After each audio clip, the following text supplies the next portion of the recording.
Hi, everyone. Thank you so much for logging on to Bridging the Gap, teaching and learning music online. Thank you so much for joining us. We do know that we have about 5,000 people logged in, and we are at our maximum capacity. If you have friends in your network that are telling you they can't log in, please be advised everyone that is registered, which is over 8,000 of you, will receive a link to the recording. So please share that reassurance down the network.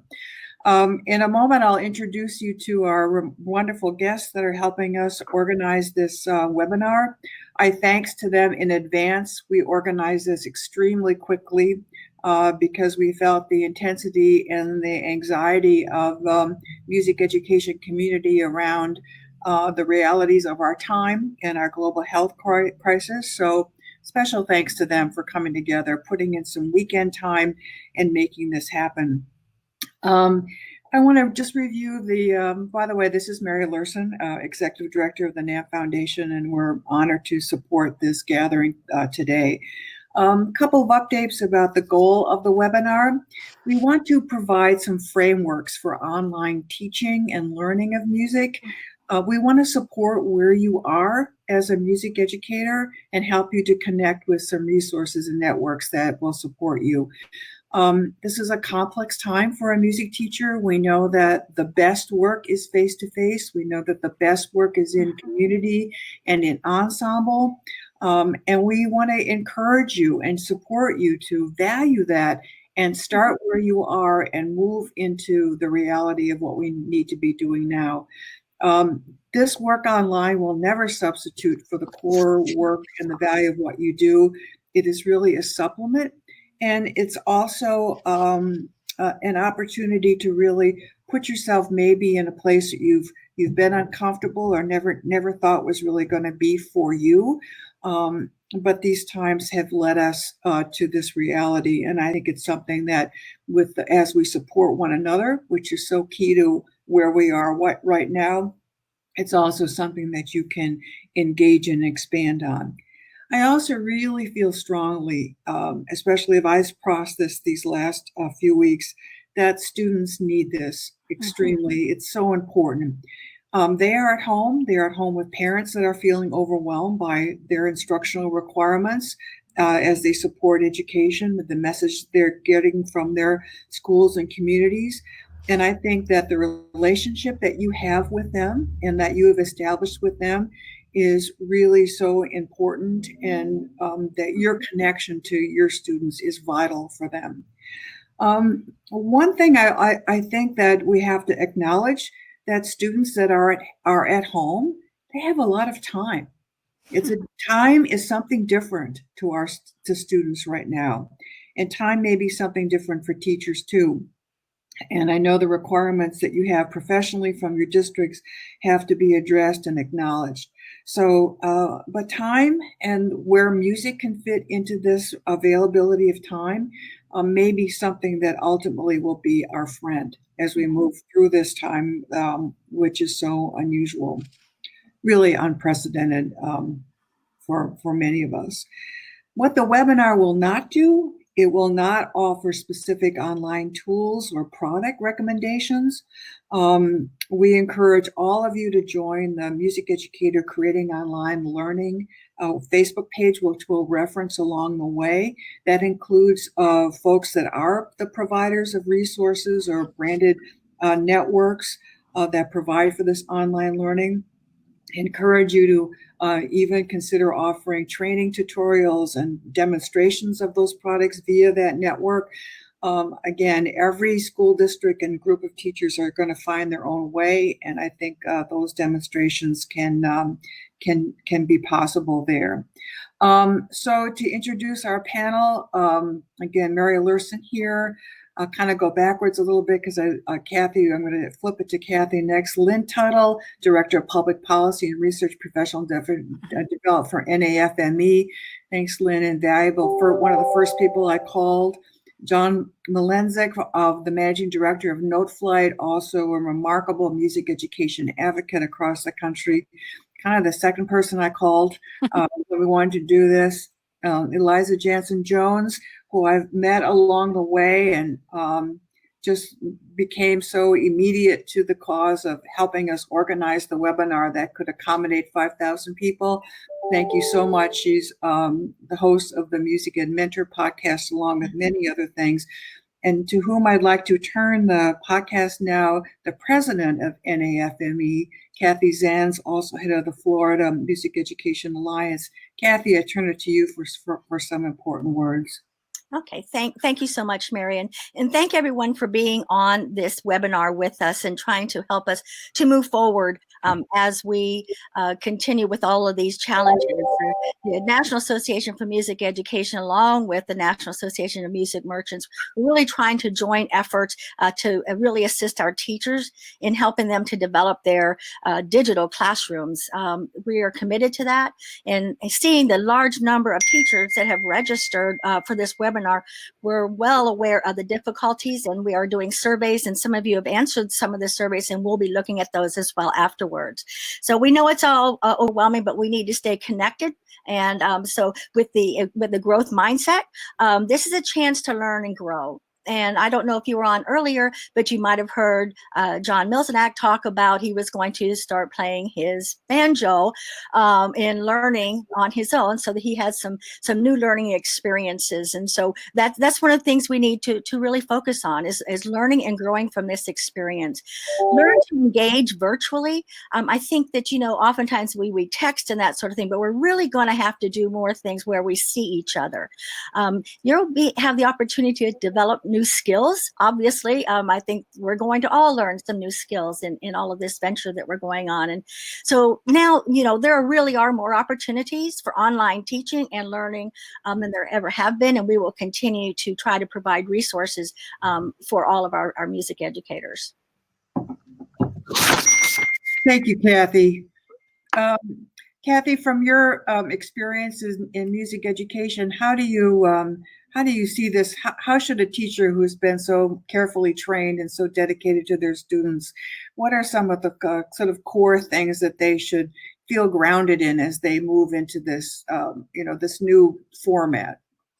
Well, I really think the connectedness, staying connected, helping each other. You see, people now are reaching out all over, trying to do some webinars, trying to help their colleagues in being able to develop these digital classrooms. And so staying connected with your students is so incredibly important. They're going to need that. You're a stabilizing factor in their lives, and they're going to want to stay connected with you. Right. And I think we just got a note that folks can't see our bottom bullet point. There we go. Someone fix that. It's bring the music community together. Just remember the important role that you have in the community itself.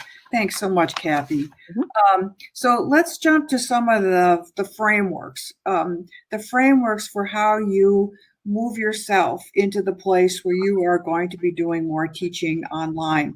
Now, before we talk about online, one of the questions came through. I work in a place where broadband is very limited. Kids do not have technology. They do not have access to the things that the format we're on today, or Zoom or Facebook Live. There's a good old-fashioned thing called the telephone. I think that that connectivity, however it happens, is really, really important. And then I think along the way for teachers to document what you're doing, so that you document your professional day, and you document your outreach, and you document the way, it's like a lesson plan, right? And I think that's the frameworks, again, that we'll be talking about, that you document the way that you're engaging with classes along the way, because that touchstone between you and your students, remember, you built that all year long. That's been the essence of your classroom all year long, and they kind of need you, quote unquote, to be the touchstone for that continuity. So, Lisa, I'm going to turn it to you. It says keep it simple. Take us through this. Sure. So I have been a K-8 music educator, and I'm also working on my doctorate in online instruction and instructional design. So I'm kind of coming from that sort of perspective. I assume you guys can all hear me okay, by the way? Okay, good. So my first tip for you is just remember what you already know. You already know music. You've already had to adapt. You've already had to adapt probably your classroom spaces if your classroom has been taken over. So remember what you already know. You already know how to create lesson plans. You already know sort of the format that those can go in, and that can kind of help guide where you start in developing new lesson plans for your own students as well. Think about what you offer during extended school year breaks. Think of it like this really is just an extended school year break. And yes, it's extra long, but what are some of the things that you've already done for your students during those break times? And maybe pull those out of the closet and renew them as well.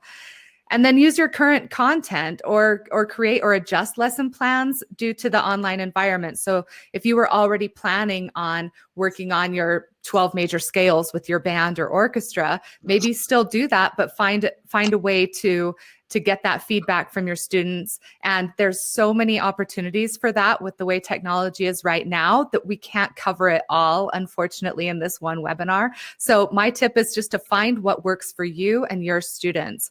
Have some way to get the information out to them, whether it be a single page website, which is what I tend to go to so that I can point all of my students to just the one page, or maybe you have Google Classroom or you have some other method that your school already has in place.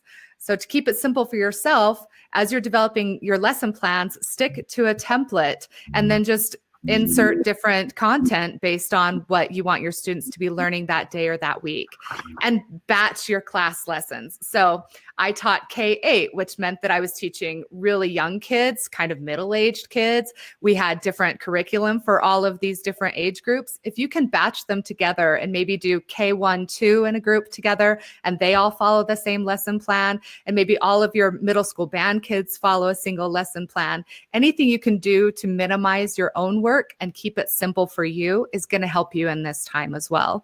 And that goes for batching your workload. So if you intend on making videos for your students, have a plan to make all of those videos in one kind of massive video making session, instead of trying to think through the process of, well, I'm going to make the video and then I'm going to create the email and then I'm going to write the lesson plan and then I'm going to do it on the website. Do all your videos at the same time, all your web building at one time, all of your email communications at one time. And those are just tips from, an efficiency expert, let's say. Okay. And then my next tips for you are to really embrace this as an opportunity, like Mary and Kathy already said. Think of it as a supplement to the stuff that you're already doing, and you're helping bridge that gap of your students who are so used to being in the classroom and having the music directed at them, but now you can actually have them self-direct a lot of their own music education and really own it in their own way so that it's part of their life. It's now no longer just a class that they go to at school. It's part of their life experience as becoming a musician. So explore the software and other online resources, and people are going to be telling you all these ideas and giving you all of these resources. And the trick is to find the one that works for you. And the way you do that is you test them out. And fortunately, so many amazing companies are giving you free samples and free trials of their things. So don't be afraid to dip your feet in, give it a try, and see if it works for you. Participate in innovations. There are virtual ensembles that are coming online right now, virtual festivals that are happening using webinar systems like this. So reach out to the organizations that are putting those on and see how you can get your students involved. If nothing else, it gives them the motivation to know that even though their performance opportunity was already canceled, there is a future opportunity as well. And that can be massively motivating for them. And the virtual ensemble opportunities as well, that it gives them a chance to practice, to learn some new music, and to develop a different skill set than just playing in a massive ensemble. I know as a professional horn player early in my career, I was asked to do some studio recordings. I had never done anything like that before. This is a chance for your students to dip their feet in this experience of video and professional recording opportunities. And then you can also improve your craft with professional development. I've heard that some schools have told their teachers just not to teach, but to really get into their own learning opportunities. And fortunately, there are many, many of those available to you.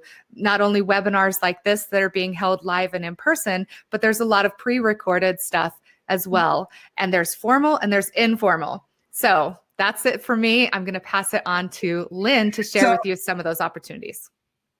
So, but before you do, just to sort of Sure. review a few things. So in other words, music teachers realized in that quote unquote, this is different. And they, picking up where you left off in terms of 2 weeks ago, it's like to reframe it for your students and to build for them, sort of a sequence of learning that you're starting maybe whenever you choose to start online and however you need to start. Someone said, well, my students are so disparate. I don't know if they have internet. Well, maybe you start with a letter, right? And you give them a plan, That's right? lovely.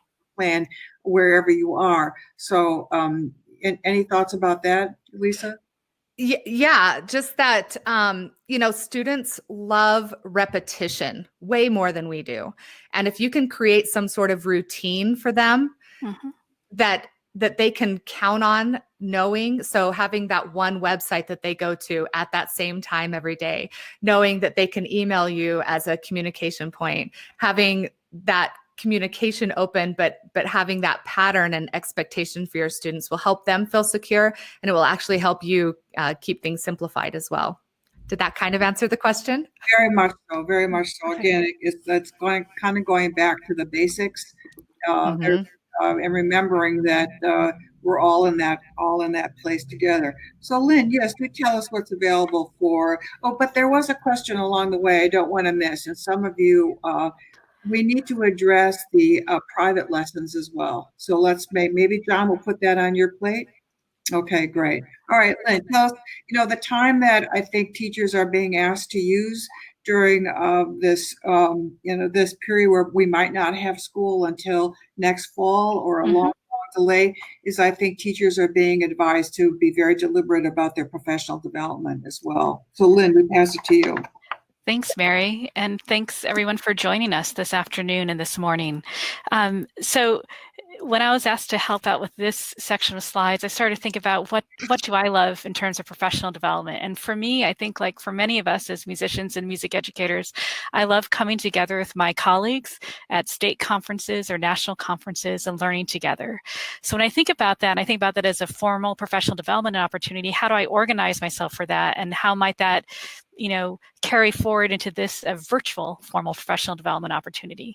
So when I go to a state conference, a state MEA conference, for example, I don't go just higgledy-piggledy to different conference sessions, right? I am looking through the schedule and I'm thinking about what are my needs in my classroom and for what I'm working on, and who are the folks that I trust and know are going to be great presenters.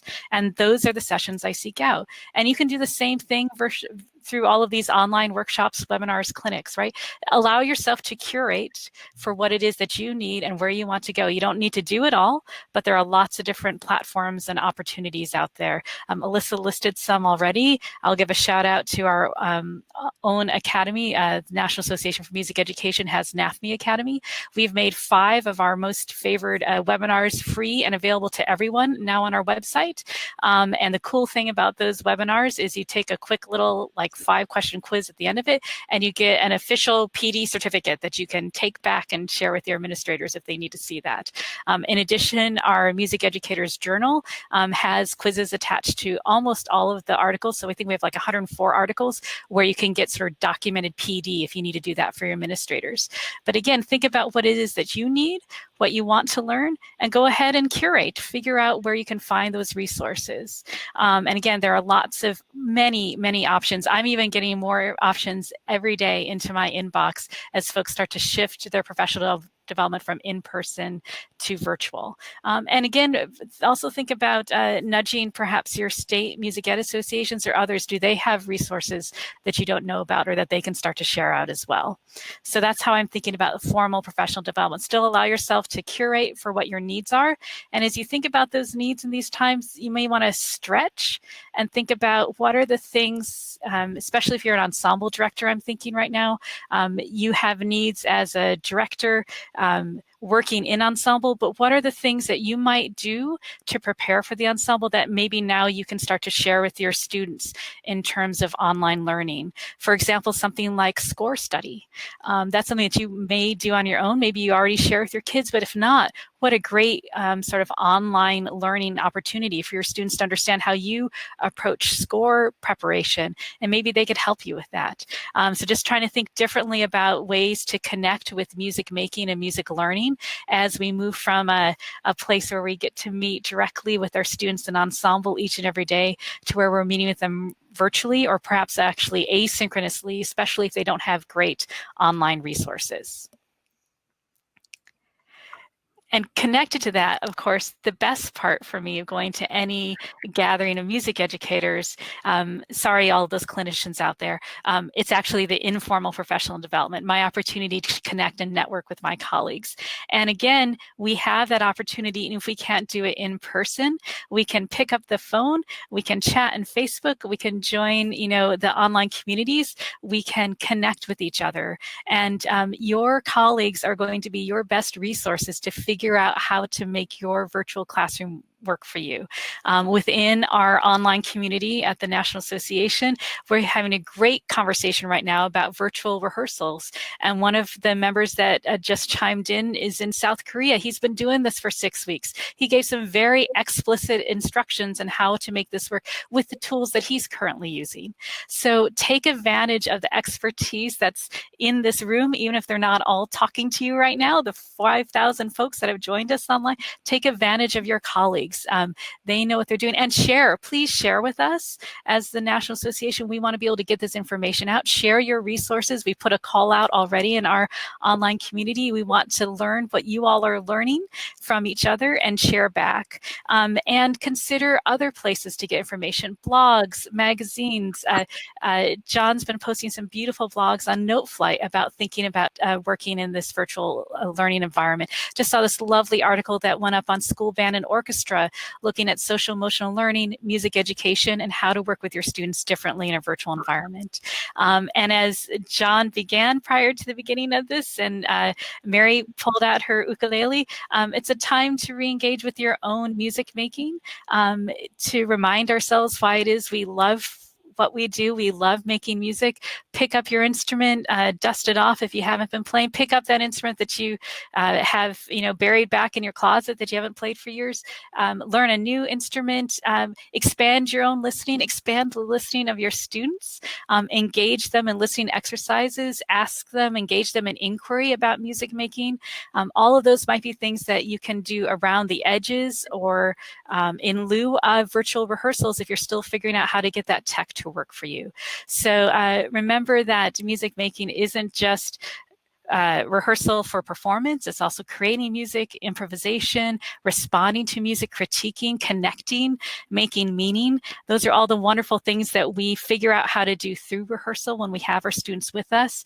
We now might need to posit them out or think about them differently in this online environment. And I encourage you to explore with your colleagues how they are doing that successfully with their students, and share back with us how you're doing it successfully as well. Thanks, Lynn.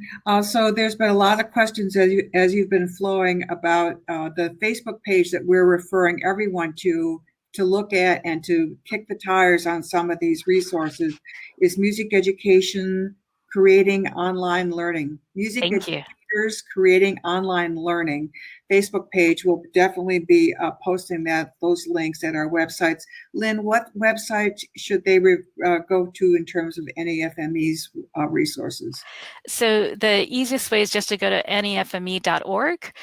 We have a link right now to resources dealing with COVID-19. We will put up there the link to our free webinars that are currently available, as well as the Music Education Journal articles. And we'll continue to build out additional resources as we learn from you all pieces to share out. So thank you. A lot of the questions about, we have a lot of ensemble teachers, right? A lot of that, and that's the day-to-day. We get up, we have we have sectionals, a lot of ensemble. We have private lessons, we have group lessons happening, our private studio lessons. Lots and lots of questions about that. And I think, John, you're going to help us with that. What are the tools? What are the frameworks for doing that?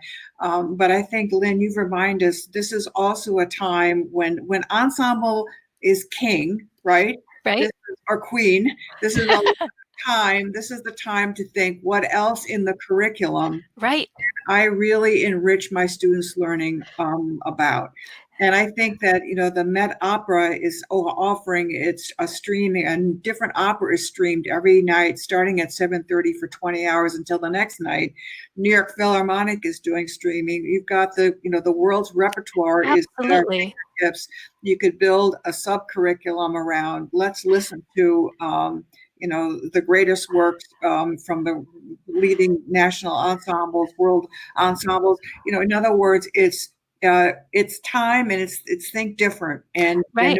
move into different, because our students will get the richness of your knowledge in addition to what you've been giving them from the podium, or in that face-to-face time in studio. Exactly right. And two things that you made me think of, Mary. One, also on nafme.org, under standards, we have curricular units that we've been developing with the Library of Congress, and they're all about inquiry and connecting with primary sources back at loc.gov. They have amazing resources there.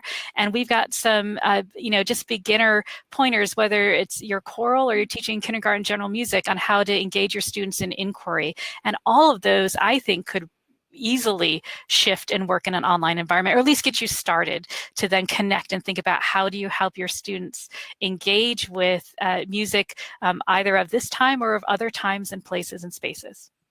And I just got a note too. Yes, the Kennedy Center has a virtual stage as well. Yeah, And, thank you. So, all right. So a lot of questions, John, of how do I do it? How do I keep my ensemble moving online? How do I keep my one-on-one lessons alive online? How do I connect? John, we're turning it over to you. What do we do? Okay, I'm honored to be here and honored to speak on this. And I will just say that, I have been teaching with music technology. I started my music tech course 11 years ago. I did the math, which was hard for a trumpet player and an aspiring banjo player, but I did figure it out. And I've taught online courses for a while. And I say this because I've made all the mistakes. And that's one of the things, I guess, that comes with experience, is the ability to have made all the mistakes. And I see all of the comments, and everyone, I hear what everyone's dealing with right now. And I kind of sit back and say, yep, I tried that. Yep, I tried that. I get it. And so we all get it. I'm going to go and speak about a few different things here. The first thing I do want to talk about that I think is really important is student data and online privacy. And again, when our students come in our classrooms, our first goal is to keep them safe. We keep them safe at school, right? And we need to do the same online. And there are numerous online resources, and companies are so grateful and giving away and then throwing out options. And I can tell you that my ad feed on Facebook and Instagram is blown up with all sorts of new online learning apps and options that I've never heard of before. But the first and foremost is remember your student data policy. You just can't have, we just can't have our students giving their emails and signing up for accounts online all over the place, especially with school emails, especially with students under 13. There's federal laws, COPPA and FERPA on this. So first and foremost, as we decide what we're going to start with, and we take a simple one step at a time approach, look at what am I signing my students up for? Reach out to these companies. How do you protect student data? Because we just can't just suddenly have students sign up everywhere. So be very clear about student data and online privacy. And many of the companies that are willingly giving free access to their accounts are the accounts that do protect student data and privacy. So just always start with students' online privacy in mind. And also think about, as we structure lessons of go on the internet and find ... might not be appropriate for some age levels, right? We can't just invite kids to go freely surf the internet. So curating safe searches, providing a curated list of predetermined links, things like that. Let's just think about student safety. So next, though, is choosing software resources. How do we choose? There's more software thrown at us in this Facebook group than we could teach with for the next 10 years, right? And so what I would recommend, can't go through specifically what to use or what not to use, but when you search through and when you're vetting a software tool, as a teacher, I would start by vetting resources, lesson plans, and support, right? Don't start with the technology. Everyone has technology. Look for, you see some tool you want to use, so you can go in and Google search software name, lesson plans, software name, resources, software name, support for teachers. Because right now with what we're doing, we need resources and lessons and support. So I would start with existing proving solutions that have resources, support, lesson plans that are already available for teachers, because that's what we need to use right now with our students, right? So I think lessons and resources for teachers and students is the best place to start, instead of just what tech can do this, that, and the other. So I want to talk about creation versus recreation. We've been dealt a card here. The whole world has been dealt a card, and we have no choice but to play this card right now.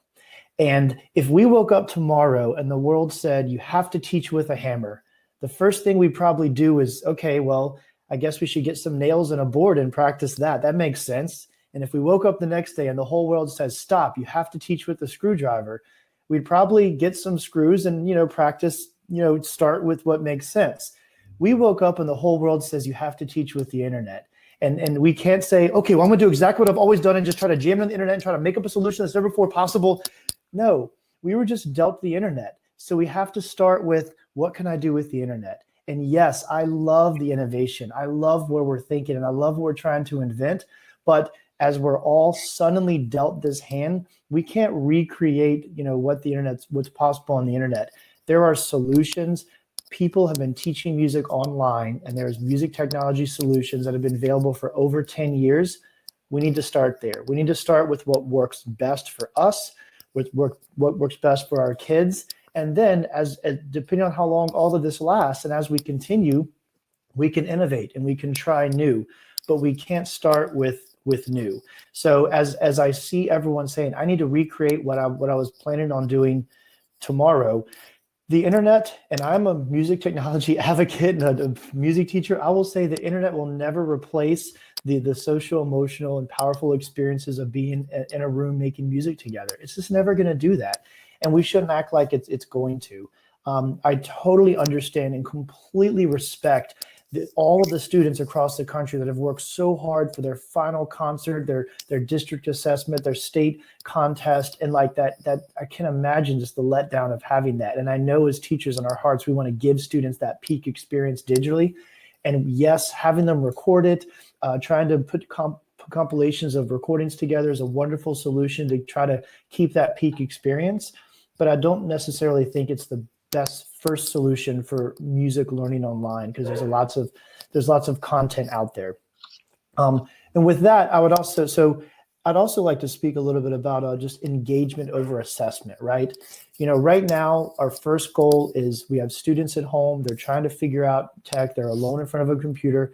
Let's just figure out the one thing we can do to get them engaged in music making. Start simple, find one project, one idea, just to get them engaged. And the assessment is, hey, were you engaged? How fun was it? Did you create something? Did you record something? Did you play it for your mama? How big did she smile? That's a wonderful assessment at this point. I think we just need to, as we go into this, as in the first stages, let's just get kids engaged in something, get comfortable with this new process, and then we can continue to work on innovating and growing from there. So the next thing I want to talk about is student needs, right? And actually, before I get to that, I have a little note here. I did want to kind of jam in a copyright, because I've seen tons of questions online about copyright of music, right? And so let me go ahead and just add that in here. Yes, copyright is sort of has existed for a long time, as you have this paper and it's in your class. And, we have to be very careful about just breaking copyright rules here and suddenly just putting a bunch of resources online. The main rule that we should always think is, am I distributing a piece of music to someone who has not paid for it, right? And that's the simplest rule to follow. Am I scanning something And we see it happening all over. But if you're scanning something, sharing a PDF, if you're giving music to someone who hasn't paid for it, then that is a copyright violation. We have to be very careful of that. Now, we're already seeing amazing responses from publishers coming out to actually help clear this up and extend it. And just as of just right now or very soon, I know Hal Leonard Corporation is about to announce a very wonderful policy on this. And I just wanted to kind of briefly mention what the gist of that's going to be, because I think it's important for us to remember how to use this. And basically, the policy from Hal Leonard, and of course, every publisher controls different types of content. So the publishers need to sort of make the rules around their content. But at least from a Hal Leonard perspective, digital usage of purchased products is okay at this point, provided that you are only giving digital access to students for whom you've purchased the physical products for. So if you need to scan that music and send it to a kid and you have the physical part for the kid already, it's okay in this time. Just don't share it out with people who haven't paid for it. Same goes with making demonstration recordings, rehearsal tracks, student recordings. Is it legal if my student records their part and sends it to me as a teacher? If you're using music you've purchased, Hal Leonard's sort of opening up and saying, look, just control the usage to people who have purchased it, but making demo recordings, sharing rehearsal tracks, all of that is going to be okay in this time. And of course, if you need to make a learning video for your students and you have to use a piece of music in that, same principle, an extension of whole class instruction, as long as you're using the content in the same context as you would for how you've purchased it, you can adapt this digitally as you need. And of course, there's lots of resources out there from Hal Leonard and others who have opened up usage of their copyrighted content for use. So anyone that's offering extended trials right there and signups, we should use those trials because those are appropriate. So we're already seeing wonderful responses from publishers here, and just be very clear about controlling your usage of your content to the students you teach as much as possible. Don't share it in the Facebook group. Don't put it on a website where anyone can download. Just Google Drive, your students' access, however you need to control that is fine. And I do want to also talk about, our students, because one thing that I've learned from teaching online courses, again, our students are home alone. Band, music, general music, this is a social experience for kids. I mean, we have these relationships as teachers. Our kids are home alone in front of a computer now, or texting, have their groups. So I think the struggles of isolation are so important. And if we can do a 2-for-1 and engage students with an activity that includes collaborating, so whether it's a recording or whether it's composition or whatever it is, I think the first activity should be do this and share it with your section and all talk about it. Get students engaged with each other through music, because that's what music does. And still be a mentor. We know those ones that you're checking on. That student. I know you're all thinking of it. Every teacher on this call right now is thinking about that student that you look at, you give extra care to, you check on that baby. They need it. Think about the social emotional learning that we have the opportunity to teach now, right? Create an activity that encourages students to reflect on themselves and why they composed that or why they played that, and to check on each other. Set up a buddy system, set up a mentorship system. So what we do as music educators with community, we can still do that. And as we focus on one activity to start with a proven solution, and to get kids collaborating, I think that's the best place for us all to start. And the last thing to remember, and this is something that I know that the International Society of Technology and Education, ISTE, is so wonderful at, and there's lots of resources, but there's a term called digital citizenship. When our students are at school, they know how to behave. They don't always do, but they know, right? They know how to act in the lunchroom. They know how to treat each other respectfully in the hall. They know to raise their hand in class to ask to use the restroom. We have rules established for being a good community and good citizens in person. Now that everyone's at home and we all know how people act on the internet, we have to think about digital citizenship. How can we use our assignments, our collaboration through music, to also reinforce the way we should treat and respect each other online? Because digital citizenship is really important for the world right now. And I think as music teachers, because we have the ability to structure assignments in a way that allows students to collaborate and share and make music, always think about social, emotional, and digital citizenship as we go into this together. Thank you, John, for all of that. Can you just address just quickly your experiences in teaching a private lesson online? Oh, yes, for sure. Thank you so much. quote unquote, is it possible? Is it effective?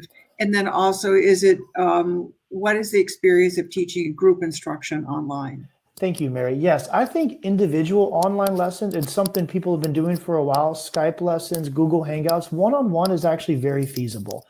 Even if you're, and don't forget the lessons you take in your local music store. All of those lessons going on, those can still continue as a Google Hangout, Skype, Zoom, whatever the thing is. It's really easy. I would make sure that you set the camera up so you can still see posture, breathing. I know, the compression of audio, the tone's a little compressed, but everything else, it's very possible to still have that.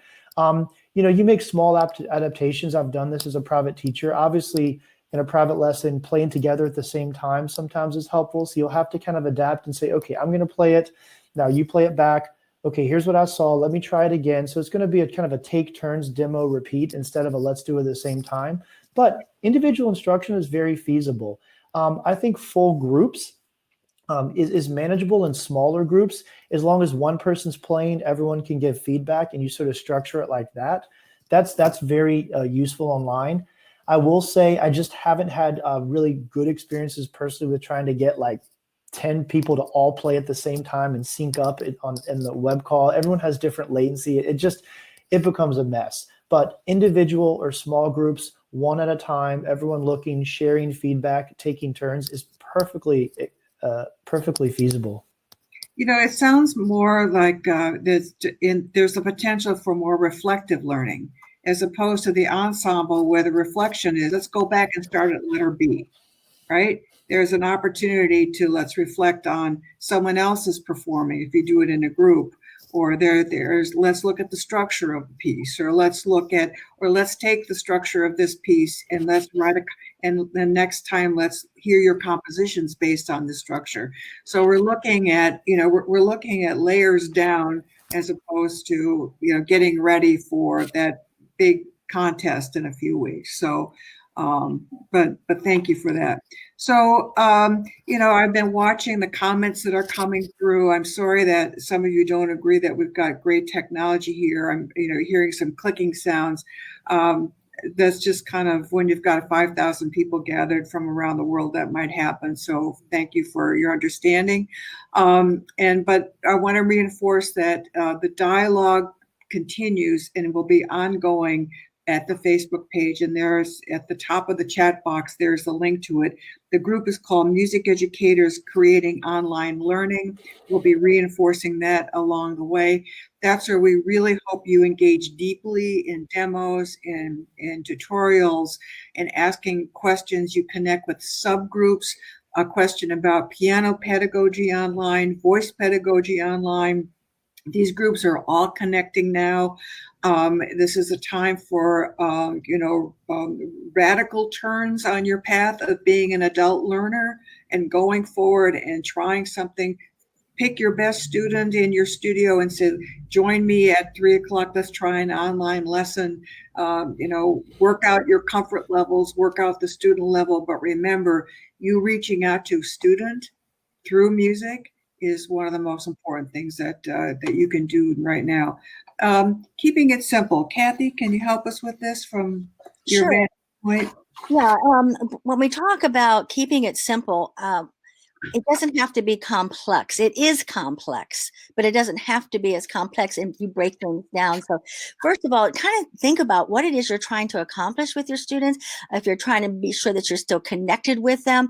So consider what those needs are and what you want to accomplish, then begin looking for the resources. But kind of, I know as Mary was talking about reflection time, we really do need to reflect on what it is and how we can conduct what we need to do by keeping it also simple and keeping it very meaningful for you as a teacher and meaningful for our students. So, your schools do have many resources. I know that some of the schools are really linking together, having professional learning communities, PLCs, to be able to help each other, maybe you can develop a PLC with your colleagues to try to help you through these times. So be a support for your students. As everyone has been saying, the whole social emotional for our students is really something that we really need to focus. And we really also need to make sure that we also are looking at our social and emotional needs as well. And let the students support you. Oftentimes when you hear music educators, they'll say, well, why did you go into music education? It's because of the students. And so let them help support you at this time. So keep it simple, keep it meaningful, and keep in touch with us through our Facebook so that we'll be able to go ahead and help each other as much as we can. Isn't one of the great mottos of being a teacher is start where you are, start where the students are? Mm-hmm. You have to be kind to yourself now too as a teacher. Start where you are, right? Start with where you are and build a network forward. I also think that sometimes that there has been someone within your department or within your universe or within your teaching studio that's already kind of been out on the edge of this a little bit. And you say, well, that's something I'm never going to be comfortable doing. Maybe that resource or that lifeline or that link to the next action you need to take is really, really close to you, because it's someone that's already been sort of talking about this or saying that they've been doing this or their kids are experimenting with it, and have the comfort to take that step in that direction to do this. This is especially true for our private music instructors that may be teaching in NAMM retail stores or music studios or community music schools. This applies to teachers teaching in those environments as well as classroom teachers. It's been very interesting to watch the chat starting. People are really engaged with exchanging ideas now. And that's the process we really want to encourage that will take place up on the Facebook page from now going forward. And for all of us that have organized this webinar today, we too will be reflective in terms of how can we continue to support you. We're going to really take this information in, and I think you've helped us with the pathway that our organizations want to create as well. Yes, this webinar will be recorded and it will be available in the next couple of hours at the nammfoundation.org, and also there'll be a link at NAFME. So be sure that you stay posted and share it because we're all in this together. I do want to say that I think, am I on the right slide? Is someone going to do this, or is this for me? I'm sorry. We're here for you. We are here for you. We're building a community. We're connecting online. That's the Facebook page, Music Education, Creating Online Learning. Please reach out for help. Organizations that are here for you, Technology and Music Education, the Time Organization, Save the Music Foundation, NAFME, relying on all these resources. Anyone on the panel to add to this here? Just really know that the National Association for Music Education is here for you. We have many things online that are going to help with resources for each of you. And we're trying to also ramp that up a little bit more as we go forward. Thank you, Kathy. And remember that we also are starting this hashtag or reinforcing this hashtag Music is Life. We really would love anyone that's going to be posting things anywhere, be it on Facebook, be it on YouTube, your work, a demonstration lesson. Be sure to use this hashtag so we can get this moving. We know that the work that you're doing as teaching music and engaging with music is changing lives. That's what really matters in this time, is supporting the life that we have wherever we are. Small communities. I saw a note that they weren't allowed to have their kids take their instruments home and because school was delayed and they can't get into the school to make sure the instruments can be picked up. Well, it might be a really good time to start a rhythm unit or a sight singing unit or music literacy and music learning can continue. And just think what they'll be equipped to have when they go back to those instruments.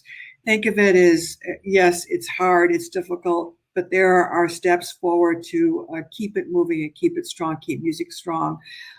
We want to help our students and people everywhere to experience music in meaningful ways, including the online community. You think what's happening in Spain every day, in Italy, they're going on their balconies and they're singing, they're making music in where it's illegal to be outside, but they're finding a way to make music. They're using cell phone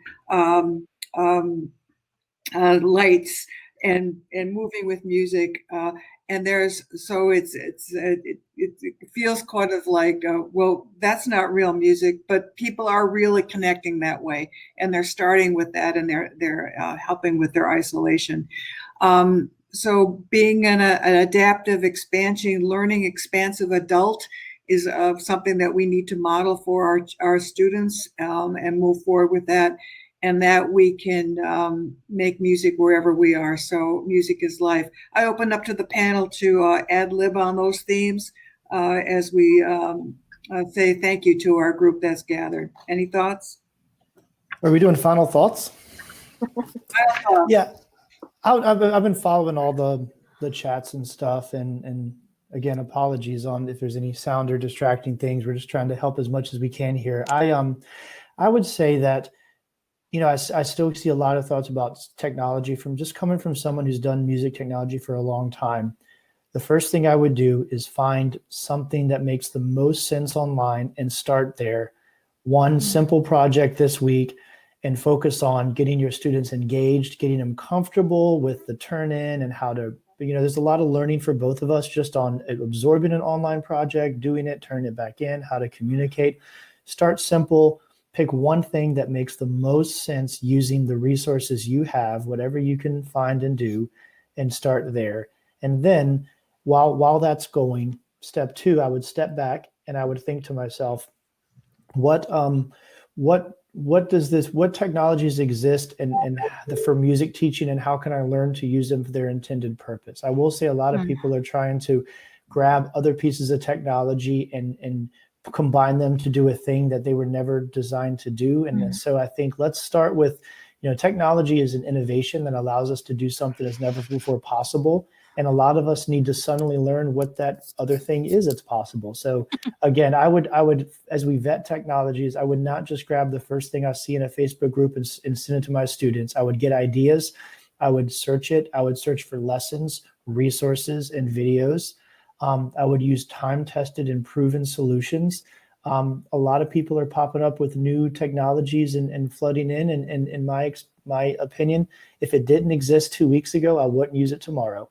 So I would just Google search what's available, what's time-tested and proven that has resources and lessons for students, and I would move with that.